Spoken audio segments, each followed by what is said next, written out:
Uygun fiyatlı, hızlı ve küçük bir telefon istediğimizde iPhone 8 önümüze çıkıyor. Fakat burada 3 önemli nokta var ve en önemlisi... Herkese merhaba dostlar, ben Ozan. 2024'te kullanmak serisinde benden en çok istenen telefonlardan biri iPhone 8. iPhone 8 6 yıllık bir telefon fakat bazı noktalarda halen çok güçlüyken eksilerden de bahsedeceğim. Bu serinin devamı için de videoyu beğenmeyi ve abone olmayı unutmayın. Destekleriniz önemli. İlk olarak şu an bir iPhone 8 almak istediğimizde yenilenmiş veya ikinci el olarak alabiliyoruz. Tabii ki artık sıfırı yok. Temiz, tamir görmemiş bir iPhone 8'i 5500-6000 bandında rahatlıkla bulabilmek mümkün. Yenilenmiş tarafta da 6200 civarında. Bu fiyatlara sıfır bir Android mi yoksa iPhone 8 mi? Son bölümde konuşacağız. Şimdi tasarımla başlayalım. Tasarım noktasında iPhone 8 amiral gemisi düzeyinde üst segment premium bir yapıya sahip. Burada çerçevelerimizde alüminyum malzeme yapısı bulunurken arka kapağımızda da cam bir yüzeye yer verilmiş. Elde tutuş hissiyatı olarak da oldukça başarılı bir telefon. Elinize aldığınızda güven veren bir yapısının olduğunu söyleyebilirim. Kalınlık ve ağırlık tarafında da iPhone 8 7.3 mm'lik kalınlığa ve 148 gramlık ağırlığa sahip. Telefonu tek elle kullansanız dahi hiçbir şekilde elinizi yormuyor. Şimdi tasarımdan ekran tarafına geçersek Retina IPS LCD panele sahip olan 4.7 inç boyutunda HD Plus çözünürlükle gelen 60 Hz tazeleme hızıyla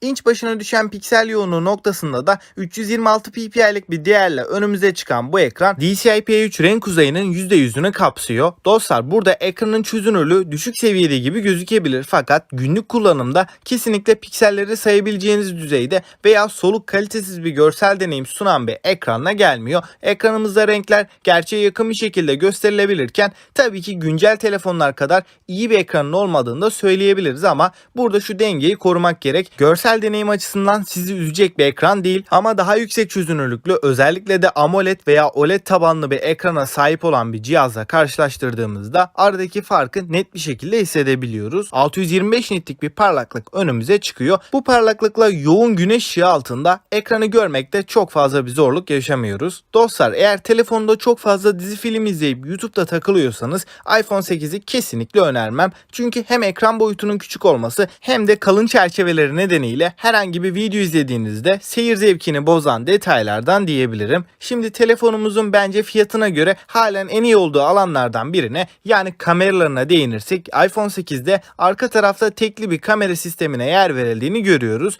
Bu kameramız 12 megapiksel f1.8 diyafram açıklığında HDR ve yapay zeka destekli kaliteli bir sensörle karşılaşıyoruz. Bu kamera fotoğraf çekim kalitesi olarak ışığın yeterli olduğu ortamlarda fiyatına oranla iyi bir performans verebiliyor. Zaten iPhone'ların kameralarındaki en önemli nokta renkler olması gerektiği gibi abartıya kaçmadan önümüze çıkabiliyor. Bu sayede özellikle ışığı doğru bir şekilde aldığınız zaman da gayet kaliteli kareler yakalayabiliyoruz. Bu kameranın en büyük dezavantajı düşük ışık performansı diyebilirim. Bunun dışında hatta kendi fiyat bandındaki Android modellere göre de iPhone 8 daha başarılı sonuçlar veriyor. Maalesef 7 megapiksel gibi düşük çözünürlüklü bir kamera karşımıza çıkıyor. Ön kamera olarak cihazımızın günümüz için gerçekten zayıf kaldığını söyleyeyim. Cihazımızın video çekim performansına da baktığımızda kamera konusundaki en etkili olduğu taraf video performansı diyebilirim. Burada 4K 60 FPS'te OIS desteğiyle birlikte güzel çekimler yapabiliyoruz ve elektronik sabitleyicimizin de cihazda bulunduğunu söyleyeyim. Titreşimleri engelleme konusunda da iPhone 8'in ana kamerası rakibi olan pek çok Android modele göre de daha iyi seviyede. Dostlar özellikle video performansı olarak iPhone 8 şu fiyata alabileceğiniz net şekilde en iyi cihaz diyebilirim. Şimdi kameradan donanım tarafına geçersek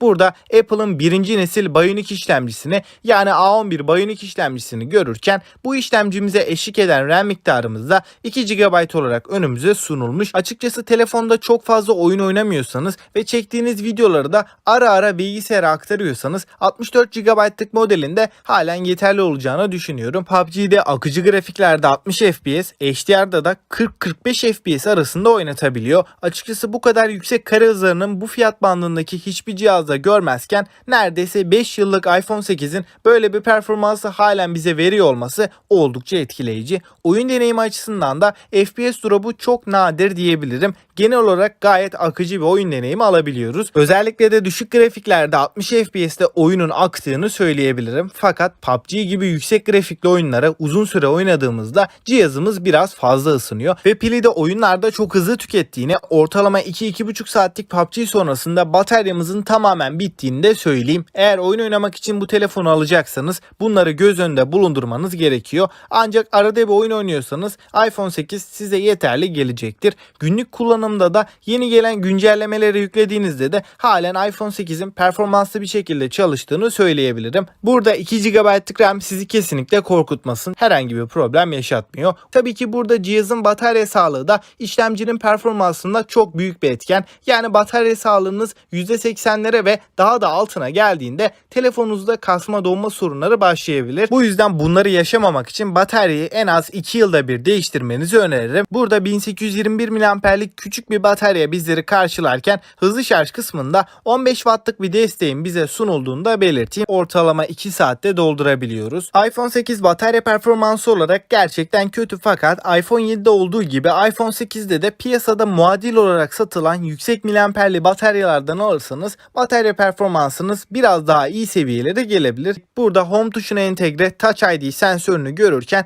bu parmak izi okuyucumuz gerçekten çok stabil ve hızlı bir şekilde çalışabiliyor. Burada parmağımızı dokundurduğumuz anda ekranın kilidini çok hızlı bir şekilde açabiliyoruz. iPhone 8 hoparlör konusunda da stereo hoparlör sistemiyle gelirken bu hoparlörler hem ses yüksekliği olarak hem de seslerin doygunluğu tarafında güzel bir performansı bizlere veriyor. Buna ek olarak suya ve tuza karşı dayanıklılıkta da IP67 korumasıyla iPhone 8 1 metre suya 30 dakika boyunca dayanabiliyor. Dostlar, iPhone 8 genel olarak değerlendirdiğimde uygun fiyatlı bir cihazda en önemli 3 noktanın ikisinde çok başarılı. İlki kesinlikle performans. Burada 6 yıllık fakat döneminin en iyi işlemcisini kullanan telefondan bahsediyoruz. Günlük kullanım, uygulamalar, arayüzde, menüde, oyunlarda bize performans olarak hiçbir şekilde 6 yıllık bir telefon gibi hissettirmiyor. Evet, donanım iyi. İşlemciyle yazılımın uyumu da halen kusursuz. Ama Ozan, sonuçta 2 GB RAM'li bir telefondan bahsediyoruz. Bu büyük bir dezavantaj değil mi derseniz, aslında Apple bunu zaten önceden düşünmüş. Küçük boyutlu, kompakt bir telefon. Buna bağlı olarak da ekran çözünürlüğü yüksek değil. Bu da donanımı zorlamıyor. Eğer telefonda 3-4 uygulamayı aynı anda kullanıyorsak 2 GB RAM'in dezavantajları burada başlıyor. Zaten bu bütçelerdeki hiçbir telefon böyle yoğun bir kullanımın altından kalkamaz. O yüzden fiyatını oranla da düşündüğümde 2 GB RAM büyük bir dezavantaj değil. Bu cihazın halen oyunlarda 60 FPS vermesi bile gerçekten çok önemli bir artı. iPhone 8 performans ve kamerada halen çok yeterli. Özellikle de kameranın video kısmında o hisle beraber 4K 60 FPS çekebilmemiz ve fotoğraflarda da ışık yeterliyken aldığımız sonuçlar oldukça tatmin edici. Burada batarya sağlığınız iyi ise ve telefonu yoğun kullanmıyorsanız yarı parlaklıkta 4 saatlik ekran sürelerini görebiliyoruz. Eğer bu boyutlarda küçük, kompakt bir telefon istiyorsak bataryadan mutlaka feragat etmek gerekiyor ve iPhone 8 zaten çıktığı dönemde de batarya olarak iyi bir telefon değildi. iOS 11 ile çıkmış ve son olarak iOS 16'yı aldı. Güncelleme almayacak olması telefonu kullanılmaz bir hale getirmiyor. Burada en az 3-4 sene daha uygulamaların desteği kesilmeyecek. Bu konuda aklınızda bir soru işareti kalmasın. Yani şu an bile alsanız WhatsApp, YouTube gibi en önemli uygulamaları en az 4 sene daha sıkıntısız bir şekilde kullanabileceğiz. Ve son olarak da iPhone 8 kime uygun, almalı mıyım dediğinizde kompakt, küçük, performansı ve kamerası çok iyi bir telefon istiyorum, bütçemde çok yok, almışken iOS'te olsun diyorsanız aldığınızda sizi en az 3 sene daha rahatlıkla götürecek bir telefon. Fakat iPhone 8 alacaksanız bence temiz ve tamir görmemiş olanı almaya çalışın derim. Ve iPhone 8 kime uygun değil dediğinizde de büyük ekran ve iyi bir batarya isteyenler için iPhone 8 hiçbir şekilde uygun bir telefon değil. Bu noktada da kanalda incelemesi olan A05'e bakabilirsiniz. Kanala giderek oradan izleyebilirsin. Peki sizce iPhone 8 2024'te alınır mı? Görüşlerinizi mutlaka bekliyorum. Bu incelemelerin devamı için de videoyu beğenmeyi ve abone olmayı unutmayın. Ben Ozan ve sonraki videoya kadar hoşça kalın.